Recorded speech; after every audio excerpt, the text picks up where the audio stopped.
Ladies and gentlemen, with a huge round of applause, let's welcome Mr. Paul Hidalgo on stage, our keynote speaker this afternoon. Hello, everyone.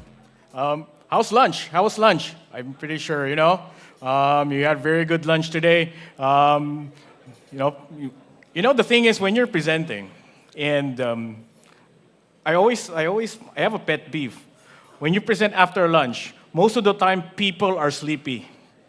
So the first thing I say, I always do, I drop the mic to wake people up, but the mic is in my face, so I can't drop it for you anymore. But there's one thing that keeps people awake, and there's one thing that people like: saving money, right? So you have cybersecurity professionals here. We have people talking about AI is getting better. AI is getting, for the hackers, AI is getting better for the defenders. And, Mr. Boshan asked me to talk here and present, right? And I said, wait, look, let me present a different angle when it comes how AI can beat hackers. And simply because everybody's talking about that. And the reason is, right, it's not just the preventing the breaches. It's not about investigating. It starts at the boardroom where you make the decisions when you buy these or you do these products. So let me start with budget, right? Who in this room has an IT budget, cyber budget? Who has IT budget? Can you raise your hands? Whoever spends money? Okay, we got some folks here. They have spending, So your boss, your board, your CFO will tell you, hey, you can spend $500, $1 million on IT products or security products. Do you think the hackers, do you think the threats are, that finite? No. There's threats coming out every day. There's new things that people are talking about. Like right now, everybody, like yesterday, today, everybody's talking about AI. How do you use AI to do attacks? That's not an infinite game. I mean, that's not a finite game. It's an infinite game. You cannot outspend your enemy, right? You cannot outspend the hackers. But your budget is always, fixed. So the thinking here is, you as a security professional, you're asked, how can you do more with less money? And what we always tell people, right? Instead of asking your board for money, why don't you go in your budget and use that budget to get more stuff and buy more stuff? So my view is, your biggest untapped asset is the budget that you already have. But the question there is, people ask me, Paul, where am I going to get, what do you want me to do, right? Where's AI got to do with this? And let me, go through this.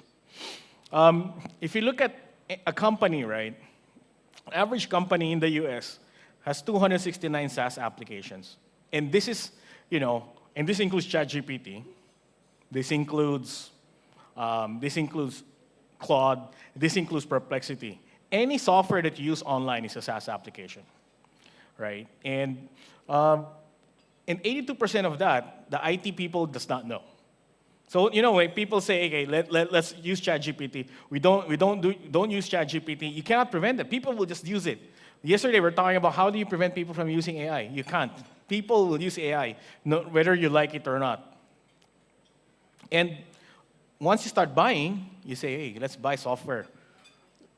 Your finance team, marketing team, they want to buy software, right?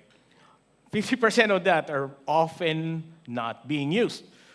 And, you just take a look. You buy 10 licenses of something, or you buy 100 licenses of another thing, and 50% of that, nobody logs in. Your business user will say, let's buy this cool software. They will use it for 1 week, then they'll forget about it. It's like, it's like iPhone apps. You go to the iPhone, you download your app on your mobile phone, and you never use it after that. So even cloud, 32 when you use infrastructure, and this is not a public cloud or AWS or Azure or Google thing. Infrastructure, we always over-provision. 32% of, cloud or infrastructure that you buy are always going to waste. And you say, because you need it for later, you need it to auto-scale, we might have better business later. So that's how it works. And 94% of companies exceed their cloud budget. And because, again, it's financial planning or capacity planning, a lot of various reasons. And let's go to risk, right? People say, okay, Paul, talk about SaaS, talk about cloud. What about security, right? For me, right, my view is any inefficiency will cause a vulnerability. And what are these inefficiency? Unused license, right? You buy license, you never use. This is not just the license of Salesforce or Miro or any of the software. You buy license for your cybersecurity products. You buy hardware. You buy cybersecurity hardware. You buy, subscription to training. Unused licenses. That adds risk. Dormant credential. You know dormant credential, right? Somebody left the company. I have a login to this specific application, and then I resign from the company. I have a dormant credential, meaning you never actually use that product anymore. So that, for me, that causes a risk for your organization, right? And dormant credential means there's a username, password somewhere out there that people can use and log in and collect company data. And if you look at this, right, if you look at cybersecurity, you are not looking at firewalls anymore. You're looking at where my data is. And how do you access that data? Most of the time is all using username passwords. Now, my favorite, offboarding. Somebody resigns from the company, right? So I did a survey of my friends, right, my CEO friends, and they have a suspect that 63% of the licenses that, they think 63% of the people have company data. You know when you resign from a company, right? The first thing you do, you put a USB thumb drive in your company laptop, download all the files there. Then you go to your next boss, you take that data, boss, here's my customer data from my old company. See? 63%. And if you think, people think it's not true, ask a lot of people do that all the time. It's a common practice. Or if they don't do this, USB, they just take their phone, right, and screenshot the laptop. Here's the customer list, here's the purchase data. You don't know, right? And then another one, 20% of companies, they experience data breach from ex-employee credentials. And what do you mean ex-employee credential? You got a username, password. I know some people. I used to do cybersecurity investigation for people who get breached in the cloud. And most of the time when they get breached, right, there's a username, password by an ex-employee. And then because he saved it somewhere, and the hacker was able to, it's synced somewhere. It's very easy. I'll give you an example. AWS access key. All those access keys, if you know a little bit of regex, right, you can run a regex script, and you will find all the access keys in a folder. You can find access keys in the GitHub repository. And that one is lying there. They forgot to disable, the developer named Mohan from 3 months ago, and he apparently has admin access. That will lead to a breach. Happens all the time. Right. So offboarding, how do you deal with offboarding? And it becomes a vicious cycle, right? You get tech waste and sprawl. Tech waste means you have so much shelfware, you have so much software that you buy, and you have so much software. An average company has 60 cybersecurity products, right? That's how much products they buy. And do you think you have time to manage all that? You're a business owner, you're a CEO, you're a CISO. Do you have time to manage that? That leads to a bloated attack surface. Hackers love attack surface. The more data you have in the internet, the more data that you have on the SaaS, on your applications. They love that. They use a lot of entry points. Then, big attack surface. We got attack surface. Boss, I need more money because we have more data out there. We got more firewalls out there. We got more services out there. We need more money, right? And then you get more breach risk, right? Once you have, because you run out of money, you're spread thin. So it's just a vicious cycle. And that leads to a lot of these, security problems that we have. People tell me, right, 10 years ago, I'm not that old, but when I was starting, my career, people are talking about cloud. And when they say cloud, they will say, cloud, Paul, cloud is not secure. You should not be using cloud because your data will be handled by someone else. Then 5 years later, people are using Microsoft 365. People are using Google Workspace. That's cloud. People using Dropbox. One of the most popular software in the world is Dropbox. You know what they do, right? They forward, I sign up for a Dropbox account. I forward to my friend. I get 1 GB. So that people just forward and forward and forward the app until everybody has a Dropbox account. And it solves one good problem. I can bring my work files from my laptop in the office. I can access it from my home computer. The idea is very novel, but that means your data is already there. It's already on the internet, and it's already at somebody else's hard drive. So the idea is not to prevent people, but govern it. All right. So now, people, where does AI stand to solve these problems? I have 3 challenges and 3 solutions to those problems. Right. First, expand your visibility. You have an expanding shadow surface, meaning you have a lot of shadow IT. People are using shadow IT. ChatGPT, like at least from 2023 when it came out and became very popular.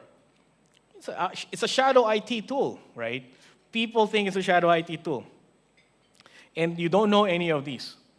Number one, the first thing as a security professional, need to know what it is. You think it's all in the corporate network? No. There's a world of data out there. And what you can do, right? How can AI help this?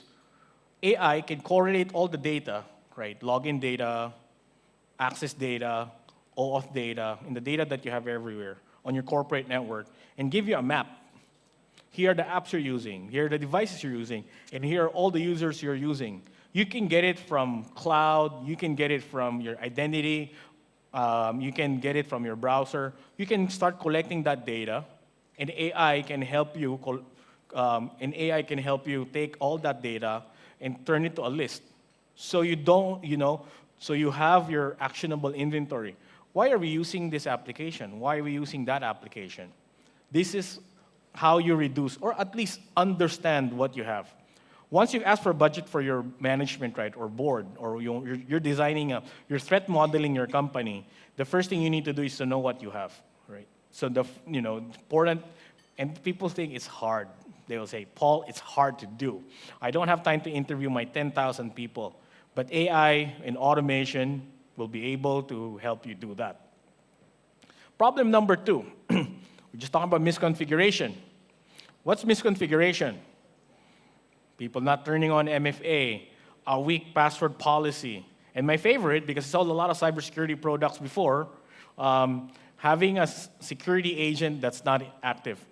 You buy 10 licenses of endpoint, 10,000 licenses of endpoint. Typically, the deployment rate of endpoints is around 60%. And you asked me where I got my data because I was an engineer before. I was deploying the endpoints before. And people don't want to deploy anything. Even if they deploy, they're afraid to turn on module. And the reason they're afraid to turn on module is it might break their application, right? So unlock doors. And how can you do that, right? How can AI help you with this? AI, once you have all this telemetry and data, it can help you prioritize. What's the most important thing to fix? Anything that we can fix in 5 minutes. MFA is not hard to do. You ask 10,000 users, turn on MFA. Takes 5 minutes to do it. Excessive guest access, insecure configuration. Those are things that you can do now. Typically, if you're a security professional, you're always complaining that I don't have time to do my projects. And when you say I don't have time, my view is if you don't have time, my view is you're just not prioritizing enough. You're just not figuring out what's the first thing you need to do. So AI can help you prioritize. AI can help you automate the detection and prioritization.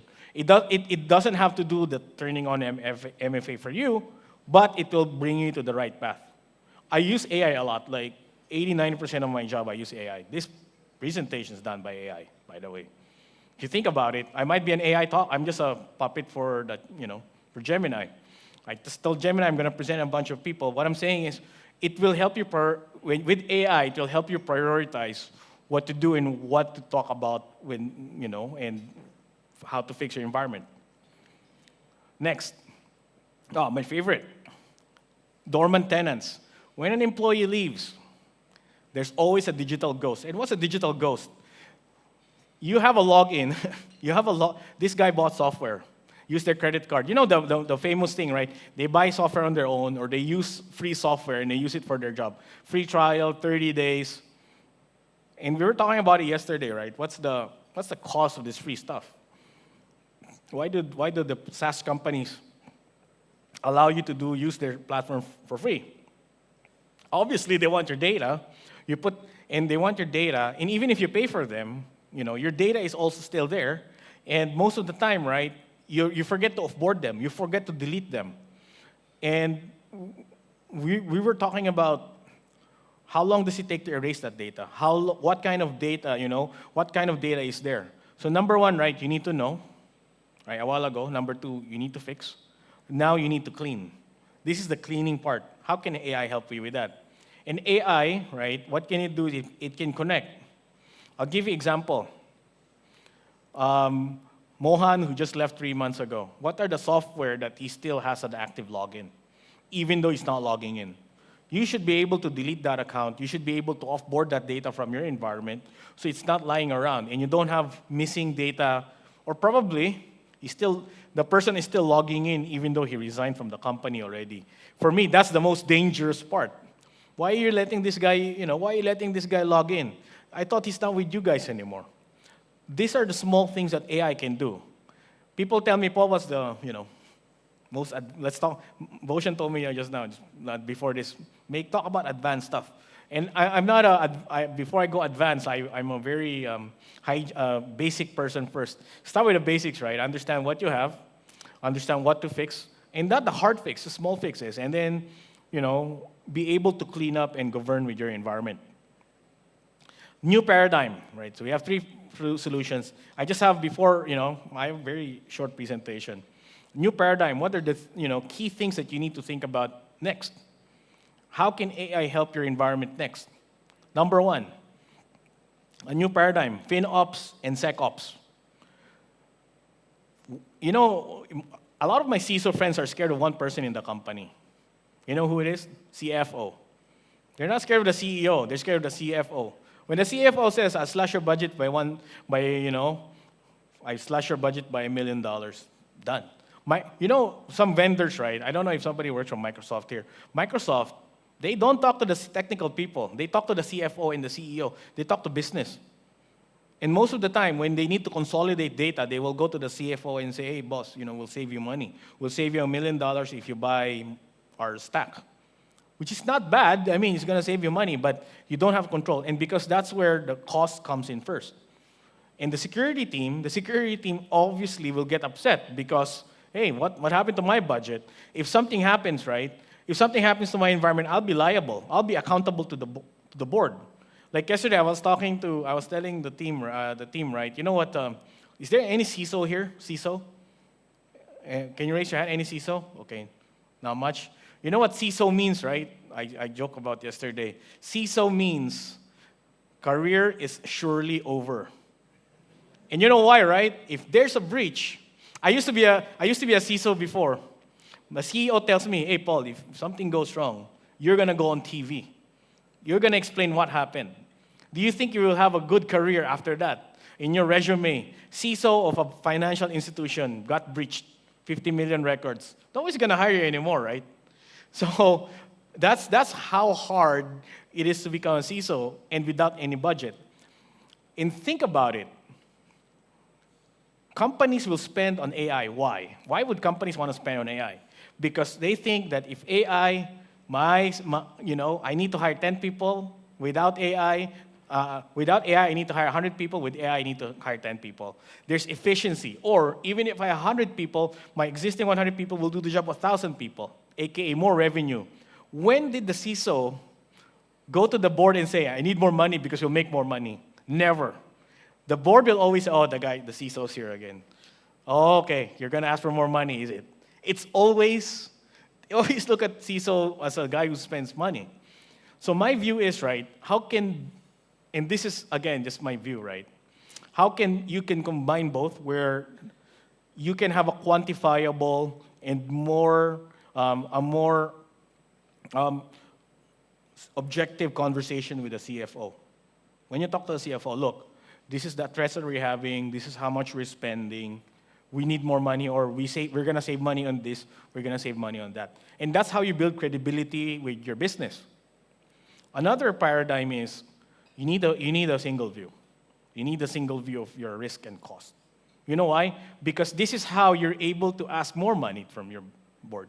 Or you can even justify more actions you do. Look, I save money on this stuff. We fix all, before I ask you for more money, we already fixed the easy stuff. We fixed the MFA already. We removed all the users already. We cleaned up our compliance already. Then we save you more money. So basically, before you even do more projects, you need to be able to have a view of both cost and risk. The next one is, another conversation that you should be thinking when you're talking to your CFO is, instead of, I need more money, what you can do is, look, we found $2 million in tech waste. Again, this is a theoretical example. We found $2 million in tech waste. I took 25% of that, and I bought more products, more security products. Then I'll give you 1.5 million back. The CFO will be very happy, because instead of asking for more money, you actually bought more stuff and gave money back to the business, which will make them happier, right? And you get credibility, and you're more confident when you're talking to your stakeholders, aka your board. And it becomes a new cycle. A while ago, it's vicious cycle. It becomes a virtuous cycle. You have one visibility, right? You identify your risk and waste. You reclaim your budget, and then you fund more money. You have more money to save, to spend, or more budget to spend on your projects. It's very, it might be, people think, well, you're oversimplifying things, but if you ask my opinion, this is how you should be looking at things. Path forward, key takeaways. I think I'm on my last slide now. I want to make it fast so you don't fall asleep. So, you guys don't fall asleep. Number one, something you can do right now, right? Find your waste. There's always, people always say there's always money in garbage. I think there's always money in wasted technology. Number two, you can see the risk. And the last one is create value. Again, instead of being the money pit, you should change your thinking where I'm going to help you save cost. And with that, I would like to thank everyone for listening. And, I'm going to do a panel later. Have a good session today. Thank you very much.